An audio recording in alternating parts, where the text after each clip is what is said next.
Assalamualaikum warahmatullahi wabarakatuh. Dalam video pembelajaran kali ini kita akan membahas tentang hukum dasar kimia. Apa saja yang akan kita bahas? Yang pertama adalah hukum kekekalan massa yang dikemukakan oleh Lavoisier. Yang kedua adalah hukum perbandingan tetap yang dikemukakan oleh Proust. Yang ketiga adalah hukum perbandingan berganda yang dikemukakan oleh Dalton.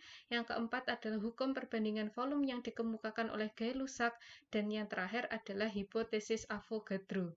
Mari kita bahas satu persatu. Yang pertama adalah hukum kekekalan massa yang dikemukakan oleh Lavoisier yang menyatakan bahwa massa zat sebelum dan sesudah reaksi itu sama. Dengan catatan, dalam ruang tertutup atau tidak ada hasil reaksi yang keluar dari ruang tersebut. Contohnya, di situ ada 2 gram zat A yang direaksikan dengan 3 gram zat B, maka akan dihasilkan 5 gram zat AB. Jadi, massa zat sebelum dan sesudah reaksi adalah sama. Yang kedua adalah hukum perbandingan tetap yang dikemukakan oleh Proust, di mana hukum perbandingan tetap ini berbunyi, perbandingan massa unsur-unsur penyusun suatu senyawa adalah tetap. Contohnya di sini adalah massa zat A dalam satuan gram sebesar 1 gram, kemudian massa zat B sebesar 1,5 gram, massa zat AB sama dengan 2,5 gram, dan seterusnya sampai yang ketiga, massa zat A sama dengan 3 gram, massa zat B 4,5 gram, dan massa zat AB sama dengan 7,5 gram. Kalau kita menarik perbandingannya dari massa-massa zat tersebut, maka perbandingan antara massa zat A dengan massa zat B dari ketiganya adalah 2:3, atau perbandingannya adalah tetap. Untuk percobaan pertama atau untuk data pertama perbandingannya 2:3, untuk data kedua juga 2:3, untuk data ketiga perbandingannya juga 2:3. Catatannya, selain dari hasil percobaan, hukum perbandingan tetap ini bisa ditentukan melalui perbandingan massa atom relatif atau AR. Contoh yang lain adalah hasil eksperimen Proust. Di sini ada massa hidrogen yang direaksikan dalam satuan gram, kemudian massa oksigen yang direaksikan dalam satuan gram, massa air yang terbentuk dalam satuan gram, dan sisa hidrogen atau oksigen dalam satuan gram. Di sini massa hidrogen yang pertama adalah 1 gram, massa oksigennya adalah 8 gram, maka akan dihasilkan massa air sebesar 9 gram, di mana tidak ada yang tersisa baik hidrogen atau oksigen. Dari eksperimen pertama ini kita bisa melihat perbandingan antara hidrogen dengan oksigen yaitu 1:8. Maka dalam keseluruhan eksperimen ini nanti perbandingannya juga harus sama yaitu 1:8. Yang kedua, massa hidrogennya adalah 2 gram, kemudian massa oksigennya 8 gram, massa air yang terbentuk adalah 9 gram. Kalau kita lihat dari perbandingannya, harusnya kan 1:8, berarti di sini yang tersisa adalah hidrogen, yaitu tersisa 1 gram hidrogen. Yang ketiga, massa hidrogennya 1 gram, massa oksigennya 9 gram, dan massa airnya 9 gram. Jika kita lihat perbandingannya harusnya 1:8, maka di sini yang tersisa adalah massa oksigen sebesar 1 gram. Untuk eksperimen yang keempat, di sini ada massa hidrogen 2 gram, massa oksigen 16 gram, dan massa air yang terbentuk adalah 18 gram. Kalau kita buat perbandingannya adalah sama, 1:8, hasilnya adalah 9, maka di sini tidak ada yang tersisa. Sehingga perbandingannya secara keseluruhan, maka bisa kita simpulkan bahwa perbandingan dalam eksperimen ini adalah tetap, yaitu 1:8:9. Ini 1:8:9, 1:8:9, 1:8:9. Contoh yang lain, jika kita mereaksikan 4 gram hidrogen dengan 40 gram oksigen, berapa gram air yang terbentuk?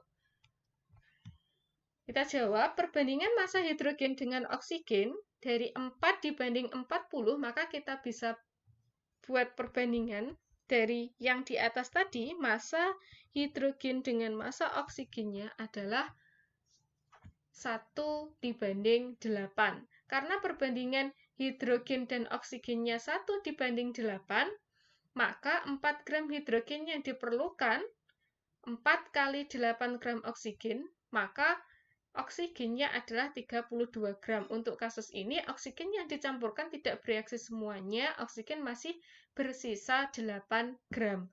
Nah, sekarang kita akan menghitung berapa gram air yang terbentuk dari 4 gram hidrogen dan 32 gram oksigen, tentu saja 36 gram di sini ya. Jadi tadi, dalam eksperimen yang awal, kita sudah menentukan bahwa perbandingan antara hidrogen dengan oksigen itu adalah 1:8, kemudian menghasilkan air sebesar 9 gram, atau bisa juga kita lihat perbandingannya dari reaksi dengan hasil reaksi itu adalah 1:8:9. Jika awal reaksinya hidrogennya adalah 4 gram, maka sudah bisa dipastikan bahwa yang bereaksi oksigen yang bereaksi di sini adalah 8 dikali 4, yaitu 32 gram. Maka sisa oksigennya dari 40 gram dikurangi 32 gram, maka sisa oksigennya adalah 8 gram. Sementara air yang terbentuk adalah 32 gram ditambah 4 gram, yaitu 36 gram. Latihan soalnya silahkan dikerjakan sendiri di buku catatannya masing-masing. Selanjutnya adalah hukum Dalton atau hukum perbandingan berganda yang menyatakan bahwa bila dua unsur dapat membentuk dua jenis atau lebih dari satu senyawa di mana massa salah satu unsur tersebut tetap atau sama, maka perbandingan massa unsur yang lain dalam senyawa-senyawa tersebut merupakan bilangan bulat dan sederhana. Contohnya di sini ada nitrogen dan oksigen yang dapat membentuk senyawa-senyawa N2O, NO, N2O3, dan N2O4 dengan komposisi massa terlihat pada tabel. Yang pertama, senyawa N2O dengan masanya 28 gram nitrogen dan massa oksigen 16 gram, maka jika kita buat perbandingannya adalah 7:4, jadi sama-sama dibagi 4. Kemudian untuk NO, massa nitrogennya 14, massa oksigennya adalah 16, ini sama ya, biar menghasilkan perbandingan yang sama, maka ini harus dibagi 2, berarti ini 7:8. Untuk yang ketiga 28:48, maka ini sama-sama dibagi 4, kemudian yang N2O4 28:64 juga sama-sama dibagi 4, maka dari tabel tersebut terlihat bahwa bila massa N dibuat tetap atau sama sebanyak 7 gram, maka perbandingan massa oksigen dalam N2O, NO, N2O3, N2O4 adalah 4:8:12:16 atau 1:2:3:4, yang artinya perbandingannya adalah perbandingan bulat yang sederhana. Latihan soalnya silakan dikerjakan di bukunya masing-masing. Selanjutnya adalah hukum Gay-Lussac atau hukum perbandingan volume yang menyatakan bahwa pada suhu dan tekanan yang sama, perbandingan volume gas-gas yang bereaksi hasil reaksi berbanding sebagai bilangan bulat. Contohnya di sini ada metana ditambah dengan oksigen menghasilkan karbon dioksida dan air, di mana metananya atau CH4-nya memiliki volume 100 ml, kemudian oksigennya memiliki volume 200 ml, kemudian karbon dioksidanya memiliki volume 100 ml, dan airnya memiliki volume 200 ml. Maka jika kita buat perbandingannya adalah 1:2:1:2. Artinya, perbandingan volume itu bisa juga dinyatakan sama dengan perbandingan koefisien. Contoh lain di sini adalah metana yang direaksikan dengan oksigen menghasilkan CO2 plus H2O. Misalnya diketahui di sini oksigennya adalah 300 ml, maka berapakah volume dari yang lain, dari metana, karbon dioksida, dan air? Maka bisa kita tentukan berdasarkan perbandingan koefisien. Kalau kita lihat di sini perbandingan koefisiennya adalah 1:2:1:1. Maka kita hitung CH4, karena koefisiennya 1, maka di sini kita tulis 1. Koefisien yang diketahui adalah 2, maka di sini 2, maka 1/2 dikali yang diketahui volumenya adalah 300, maka hasilnya adalah 100 ml. CO2 koefisiennya 1, maka besarnya adalah sama dengan CH4, yaitu 150 ml, kemudian H2O koefisiennya sama dengan O2, maka di sini juga sama, volumenya adalah 300 ml. Hipotesis Avogadro atau penentuan volume gas bereaksi dan hasil reaksi. Pada suhu dan tekanan yang sama, semua gas bervolume sama mengandung jumlah molekul yang sama pula. Contohnya, di sini ada N2 dengan jumlah molekul 20 molekul. Kemudian, kita disuruh menentukan berapa jumlah molekul dari H2 dan NH3. Jika kita perhatikan, di sini perbandingan koefisiennya adalah 1:3:2. maka di sini tinggal kita kalikan saja. Kalau koefisiennya 1 itu 20 molekul, maka kalau koefisiennya 3 berarti 3 per 1 dikali 20 sama dengan 60 molekul. Kemudian kalau koefisiennya 2 berarti 2 per 1 dikali 20 sama dengan 20 molekul.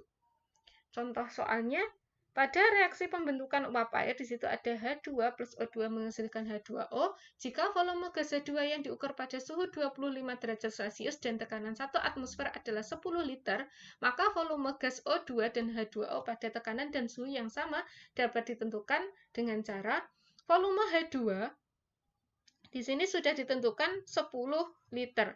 Artinya, jika koefisiennya 2, maka volumenya adalah 10 liter. Jika koefisiennya 1, berarti ya tinggal 1 per 2 dikali 10, maka hasilnya adalah 5 liter.